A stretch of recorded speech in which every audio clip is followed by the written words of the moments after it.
ಅಂತೂ ಕಾಯುವಿಕೆಗೂ ಕೊನೆ ಬಂತು ಅನ್ನುವಂಥದ್ದು. ಯಾಕೆಂದರೆ 56,000 ಸರ್ಕಾರಿ ಹುದ್ದೆ ನೇಮಕಾತಿ ಇದೀಗ ಆದಿ ಸುಗಮ ಆಗಿರ್ತಕ್ಕಂಥದ್ದು. ಈಗ 400 ರೋಸ್ಟರ್ ಒಳ ಮೀಸಲಾತಿ ಬಿಂದು ಬಿಡುಗಡೆ ಆಗಿದೆ. ಇನ್ನೇನು ಕೆಲವೇ ದಿನಗಳಲ್ಲಿ ಆರಂಭ ಆಗ್ತವೆ. ಕೆಲವೇ ದಿನಗಳಂದರೆ 3 ತಿಂಗಳು 6 ತಿಂಗಳ ಗಟ್ಟಲೆ ಅಲ್ಲ, ಕೇವಲ ವಾರ 15 ದಿನದಲ್ಲಿ ಈ ನೋಟಿಫಿಕೇಷನ್ಗಳು ಕೂಡ ಆರಂಭ ಆಗ್ತವೆ. ಅದರಲ್ಲಿ ಮುಂಚೂಣಿಯಲ್ಲಿರ್ತಕ್ಕಂಥದ್ದು ಪೊಲೀಸ್ ಇಲಾಖೆಯ ಅಂದರೆ ಕಾನ್ಸ್ಟೇಬಲ್ ಹುದ್ದೆಗಳು ಮತ್ತು ಶಿಕ್ಷಕರ ನೇಮಕಾತಿ ಬಹುತೇಕ ಅತಿ ಶೀಘ್ರದಲ್ಲೇ ನೋಟಿಫಿಕೇಷನ್ಗಳಾಗ್ತವೆ. ನೋಡಿ, ಒಂದು 2-3 ವರ್ಷಗಳಾಗಿತ್ತು ನೋಟಿಫಿಕೇಷನ್ ಈಗೊಂದು ಕೆ ಕಡೆಯಿಂದ ಆಗ್ತಾಯಿತ್ತು, ಬಟ್ ಬೃಹತ್ ನೇಮಕಾತಿಗಳು ಆಗ್ತಾ ಇರಲಿಲ್ಲ. ಇದೀಗ ಹೆಚ್ಚು ಕಡಿಮೆ ಒಂದು 8,000 ಪೊಲೀಸ್ ನೇಮಕಾತಿಗಳಾಗ್ತವೆ, ಒಂದು 10ರಿಂದ 15,000 ಶಿಕ್ಷಕರ ನೇಮಕಾತಿಗಳಾಗ್ತವೆ. ಅಂದರೆ ಬಹುತೇಕ SDFD ಗ್ರೂಪ್ ಸಿ ಅವು ಕೂಡ ಆಲ್ರೆಡಿ KPSCಗೆ ಪ್ರಸ್ತಾವನೆಗಳು ಹೋಗಿದ್ದಾವೆ. ಇನ್ನೇನು ಅಂದರೆ ಈಗ ರೋಸ್ಟ್ರು ಕೂಡ ರೆಡಿಯಾಗಿರೋದ್ರಿಂದ ಎಲ್ಲ ನೇಮಕಾತಿಗಳು ತಮ್ಮ ಇಲಾಖೆಗಳು ತಮ್ಮ ನೇಮಕಾತಿಯನ್ನು ಆರಂಭಿಸ್ತವೆ. ಇದು ಏನು ನೀವು ಪ್ರಿಪೇರ್ ಆಗ್ತಾ ಇದ್ರಿ ಅಂದರೆ ನಿಮ್ಮ ಒಂದು ಹುದ್ದೆ ಯಾವುದಕ್ಕೆ ಪ್ರಿಪೇರ್ ಆಗ್ತಿದ್ರಿ, ನಿಮ್ಮ ಹುದ್ದೆಗೆ ಮತ್ತು ಅದಕ್ಕಿರ್ತಕ್ಕಂಥ ಸಿಲೆಬಸ್ ಏನಿದೆ ಅದರ ಪ್ರಕಾರ ಓದುವಂಥದ್ದು ತುಂಬ ಉತ್ತಮ. ಯಾಕಂದರೆ ಫಿಸಿಕಲ್ ಆಗದೆ ಇರುವಂಥವ್ರು PC PSI ಅಂತೂ ಓದಲ್ಲ, ಅದು ಕನ್ಫರ್ಮು. ಅವರು ಫಿಸಿಕಲ್ಲು ಆಗಲ್ಲ, ಜೊತೆಗೆ B.Ed MA ಅಥವಾ MSc ಈ ಥರದ ಕೋರ್ಸ್ಗಳನ್ನು ಮಾಡ್ಕೊಂಡಿರಲ್ಲ, ಜಸ್ಟ್ PUCನೋ ಅಥವಾ ಡಿಗ್ರಿನೋ ಮುಗಿಸ್ಕೊಂಡಿರ್ತೀರಿ. ನೀವುಗಳು SDA ಗ್ರೂಪ್ ಸಿ ಆಮೇಲೆ ವಿಲೇಜ್ ಅಡ್ಮಿನಿಸ್ಟ್ರೇಟಿವ್ ಆಫೀಸರು ಈ ತರಹದ ಹುದ್ದೆಗಳಿಗೆ ನೀವು ಓದ್ತಾ ಇರ್ತೀರಿ. ಅವು ಕೂಡ ಅಂದರೆ KPSC ಕಡೆಯಿಂದ ಬಹುತೇಕ SDFDಗಳು ಮತ್ತು KA ಕಡೆಯಿಂದನೂ ಕೂಡ SDFDಗಳು ಆರಂಭ ಆಗ್ಬೋದು. ಯಾರೆಲ್ಲ ಫಿಸಿಕಲ್ ಆಗಲ್ವೋ ಅಥವಾ ಈ ಒಂದು B.Ed MA ಅಂತ ಕೋರ್ಸ್ಗಳನ್ನು ನೀವು ಮುಗಿಸ್ಕೊಂಡಿಲ್ವೋ ಅಂಥವ್ರಿಗೂ ಕೂಡ ನೇಮಕಾತಿ ಪ್ರಕ್ರಿಯೆ ಆರಂಭ ಆಗ್ತವೆ.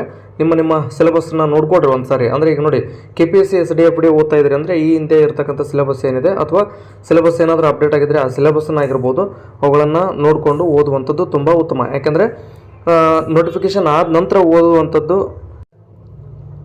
ಅದು KPSC ಅಥವಾ KA ನಂತಹ ಎಕ್ಸಾಮ್ಗಳಿಗೆ ತುಂಬ ಕಷ್ಟ. ಯಾಕೆಂದರೆ ಒಂದು ನೋಟಿಫಿಕೇಷನ್ ಹೊರಡಿಸಿದ ಮೇಲೆ ಒಂದು 2-3 ತಿಂಗಳು ಟೈಮ್ ಸಿಗುತ್ತೆ. 2-3 ತಿಂಗಳಲ್ಲಿ ಇಡೀ GK ಸಿಲೆಬಸ್ನ ಓದುವಂಥದ್ದು ಏನು ಸಾಮಾನ್ಯದ ಮಾತಲ್ಲ. ಅದು ಎಲ್ಲ 2-3 ತಿಂಗಳಲ್ಲಿ ಮಾಡುವಂಥದ್ದು ಅಂದರೆ ಅದು ಪವಾಡ.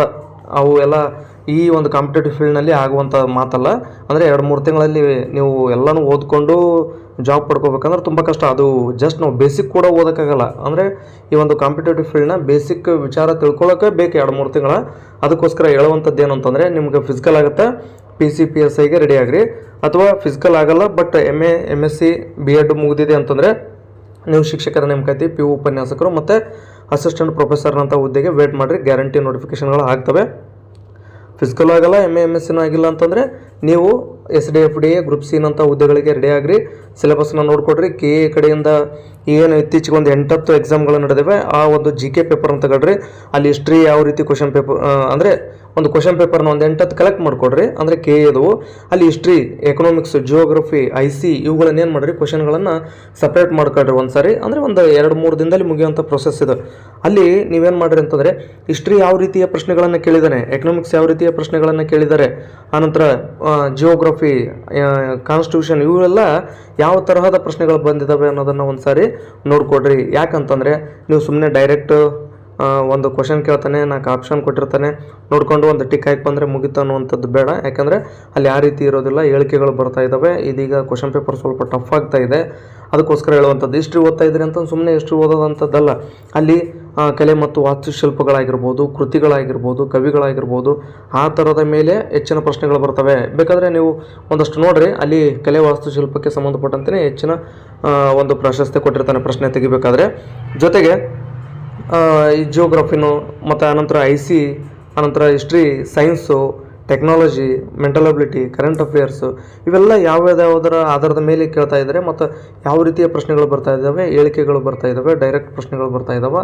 ಈಗ ನೋಡ್ಕೊಡ್ರಿ. ಎವರ್ಗ್ರೀನ್ GK ಅನ್ನುವಂಥದ್ದನ್ನು ಕೂಡ ನೋಡ್ಕೊಡ್ರಿ. ಏನಿದೆ ಎವರ್ಗ್ರೀನ್ GK ಗೊತ್ತಿಲ್ಲ ಅನ್ಕೊಳಕ್ಕೆ ಹೋಗ್ಬೇಡ್ರಿ.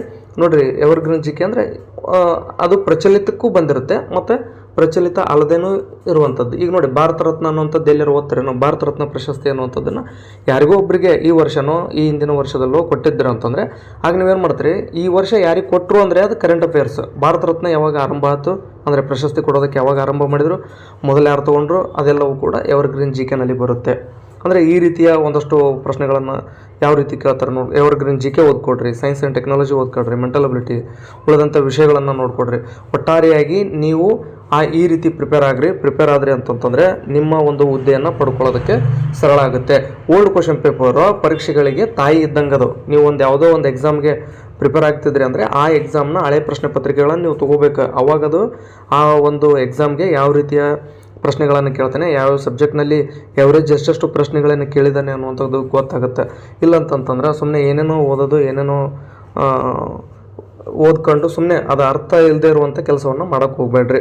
ಅದಕ್ಕೋಸ್ಕರ ಹೇಳೋಂಥದ್ದು ಏನಂತಂದರೆ ಓಲ್ಡ್ ಕ್ವಶನ್ ಪೇಪರು ತಾಯಿ ಇದ್ದಂಗೆ, ಅಂದರೆ ಆ ಒಂದು ಮಾರ್ಗದರ್ಶಕ ಇದ್ದಂಗೆ, ಅದು ಗುರು ಇದ್ದಂಗೆ, ಅದು ತಿಳಿಸ್ಕೊಡುತ್ತೆ ಈ ಒಂದು ಎಕ್ಸಾಮ್ ಅಂದರೆ ಈ ಒಂದು ಹುದ್ದೆಗೆ ಈ ರೀತಿ ಈ ಪ್ರಶ್ನೆಗಳು ಬರ್ತವೆ ಅನ್ನುವಂಥ ದಾರಿಯನ್ನು ತೋರಿಸುತ್ತೆ. ಅದಕ್ಕೋಸ್ಕರ ನೀವು ಓಲ್ಡ್ ಕ್ವಶನ್ ಪೇಪರ್ನ ಹೆಚ್ಚು ಬಿಡಿಸ್ರಿ. ಜೊತೆಗೆ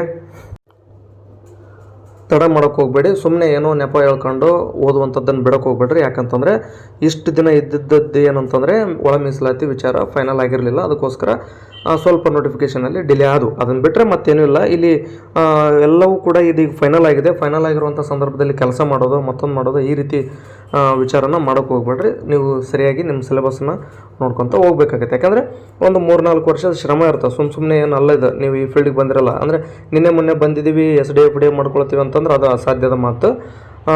ಈಗ ಆಲ್ರೆಡಿ ಯಾರೆಲ್ಲ 2-3 ವರ್ಷ ಈ ಫೀಲ್ಡ್ನಲ್ಲಿದ್ದೀರಿ, 4-5 ವರ್ಷದ್ದು ಕೂಡ ಇದ್ದೀರಿ, ಇಷ್ಟು ಏನಿದೆ ನಿಮ್ಗೆ ಅನುಭವ ಇದೆ. ಅನುಭವದ ಅದರ ಮೇಲೆ ನೀವು ಎಕ್ಸಾಮ್ನ ಕ್ಲಿಯರ್ ಮಾಡ್ಕೊಳ್ತೀರಿ. ಜಸ್ಟ್ ನೀವು ಕರೆಂಟ್ ಅಫೇರ್ಸ್ ಅಪ್ಡೇಟ್ ಆಗಿಬಿಟ್ರೆ ಸಾಕು. ಯಾಕಂದರೆ ಓದಿರ್ತಕ್ಕಂಥ ಹಿಸ್ಟ್ರಿ, ಎಕನಾಮಿಕ್ಸು, ಜಿಯೋಗ್ರಫಿ, IC ಅವೇನು ಬದಲಾಗಲ್ಲ, ಅವೇ ಇರ್ತವೆ.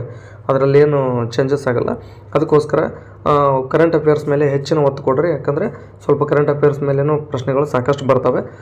ಮೆಂಟಲ್ ಅಬಿಲಿಟಿ ಈಗೇನಾಗಿದೆ ಅಂತಂತಂದರೆ ನೀವು ಯಾವುದನ್ನು ಓದೋದು ಬಿಟ್ಟಿರ್ತೀರಿ, ಅದೇ ವಿಷಯದ ಮೇಲೇನೂ ಒಂದು 10-15-20 ಪ್ರಶ್ನೆಗಳು ಬಂದುಬಿಟ್ರೆ ಮುಗಿದೋಯ್ತು ಕತೆ. ಅದಕ್ಕೋಸ್ಕರ ಯಾವುದನ್ನು ಮಿಸ್ ಮಾಡೋಕ್ಕೆ ಹೋಗ್ಬೇಡ್ರಿ. ಈಗ ಈ ಹಿಂದೆ ನಡೆದಂಥ ಎಕ್ಸಾಮ್ಗಳಲ್ಲಿ ಕರೆಂಟ್ ಅಫೇರ್ಸ್ ಕೇಳದೆ 2-3 ಕೇಳಿದ್ದಾನೆ. 2-3-4-5 ಪ್ರಶ್ನೆಗಳಿಗೋಸ್ಕರ ಏನು ಕರೆಂಟ್ ಅಫೇರ್ಸ್ ಓದೋದು, ಉಳಿದಿದ್ದು ಓದ್ತೀನಿ ಅಂತೇಳಿ ಓದಿರ್ತೀರಿ. ಬಟ್ ಈ ಬಾರಿನ ಕರೆಂಟ್ ಅಫೇರ್ಸ್ ಒಂದು 10-15 ಕ್ವಶನ್ ಕೇಳ್ಬಿಟ್ನಂದ್ರೆ ಸೊ ಅದಕ್ಕೋಸ್ಕರ ಯಾವುದನ್ನು ಕೂಡ ಮಿಸ್ ಮಾಡೋಕ್ಕೆ ಹೋಗ್ಬೇಡ್ರಿ. ಎಲ್ಲನೂ ಕೂಡ ಓದ್ಕೊಡ್ರಿ. ಯಾಕಂದರೆ ಯಾವ ವಿಷಯನೂ ಕೂಡ ಹೆಚ್ಚಲ್ಲ, ಯಾವುದೂ ಕೂಡ ಕಡಿಮೆ ಅಲ್ಲ, ಎಲ್ಲವೂ ಕೂಡ ಒಂದೇ ಥರದ ಮೌಲ್ಯವನ್ನು ಹೊಂದಿದ್ದಾವೆ. ಕೆಲವೊಮ್ಮೆ ಏನಾಗಿತ್ತು ಅಂತಂದರೆ ಮೆಂಟಲ್ ಅಬಿಲಿಟಿನ ಸಾಕಷ್ಟು ಓದ್ಕೊಂಡ್ಬಿಟ್ಟಿದ್ವಿ. 21ರಲ್ಲಿ FD ನಡೀತು. ಹಾಗೆ FD ಮೆಂಟಲ್ ಅಬಿಲಿಟಿ ಕ್ವಶನೇ ಕೇಳಿಲ್ಲ, ಕರೆಂಟ್ ಅಫೇರ್ಸ್ ಕೇಳೇ ಇಲ್ಲ. ಬರೀ 42-43 ಕ್ವಶನ್ ಬರೀ ಸೈನ್ಸೇ ಕೇಳಿಬಿಟ್ರು. ಸೊ ಈ ರೀತಿನೇ ಆಗ್ತಿರುತ್ತೆ. ಅಂದರೆ ಅವಾಗೆಲ್ಲ ಸ್ವಲ್ಪ ಕ್ವಶನ್ ಪೇಪರ್ ಏನೋ ಲೀಕ್ ಆಗಿ ಬೇರೆ ಬೇರೆ ಕಾರಣಕ್ಕೋಸ್ಕರ ಅದು 1-2 ಬಾರಿ ಎಕ್ಸಾಮ್ ಮುಂದಕ್ಕೆ ಹೋಗಿ ನಡೀತಾ. ಅದಕ್ಕೋಸ್ಕರ ಸ್ವಲ್ಪ FD ಅಸ್ತವ್ಯಸ್ತ ಆಯಿತು. ಈ ಬಾರಿ ಹಂಗೇನು ಆಗಲಿಕ್ಕೆಲ್ಲ, ಎಲ್ಲವೂ ಕೂಡ ಪ್ಲ್ಯಾನ್ ಮಾಡಿಕೊಂಡು ಸರಿಯಾದಾಗಿ ಎಕ್ಸಾಮ್ನ ನಡೆಸ್ತಾರೆ. ಅದಕ್ಕೋಸ್ಕರ ನೀವು ಸಿಲೆಬಸ್ ಬಿಡೋಕ್ಕೆ ಹೋಗ್ಬಿಡ್ರಿ. ಓಲ್ಡ್ ಕ್ವಶನ್ ಪೇಪರ್ ಬಿಡೋಕ್ಕೆ ಹೋಗ್ಬಿಡ್ರಿ. ಅವನ್ನ ಸರಿಯಾಗಿ ಬಿಡಿಸ್ರಿ. ಫಸ್ಟ್ ಓಲ್ಡ್ ಕ್ವಶನ್ ಪೇಪರ್ ಬಿಡಿಸ್ರಿ. ಅದನ್ನೇನು ಮಾಡಿರಿ, ಸಬ್ಜೆಕ್ಟ್ ವೈಸ್ ಕ್ವಶನ್ನ ಸಪ್ರೇಟಾಗಿ ಬರ್ಕೊಡಿರ್ಬೇಕಾದ್ರೆ ಒಂದು ಕಡೆ, ಇಲ್ಲ ಕ್ವಶನ್ ಪೇಪರ್ನಲ್ಲೇ ಮಾರ್ಕ್ ಮಾಡ್ಕೊಡ್ರಿ. ಫೋನ್ನೇ ನೋಡೋಕೆ ಹೋಗ್ಬಿಡ್ರಿ. ಮತ್ತು ಕ್ವಶನ್ ಪೇಪರ್ ನೋಡಂತೇಳಿ ಫೋನ್ನಾಗ PDF ಡೌನ್ಲೋಡ್ ಮಾಡ್ಕೊಂಡು ಅದನ್ನು ನೋಡ್ಕೊಂತ ಕುಂದ್ರಕ್ಕೆ ಹೋಗ್ಬಿಡ್ರಿ. ಅದು ಕೂಡ ತಪ್ಪಾಗುತ್ತೆ. ಪ್ರಿಂಟ್ ತೆಗೆಸ್ಕೊಳ್ರಿ, ಅವನ್ನೆಲ್ಲ ನೋಡ್ಕೊತ ಹೋಗ್ರಿ. ಈ ರೀತಿ ಮಾಡೋದ್ರಿಂದ ನಿಮಗೆ ಒಂದು ಹಿಡಿತ ಸಿಗುತ್ತೆ.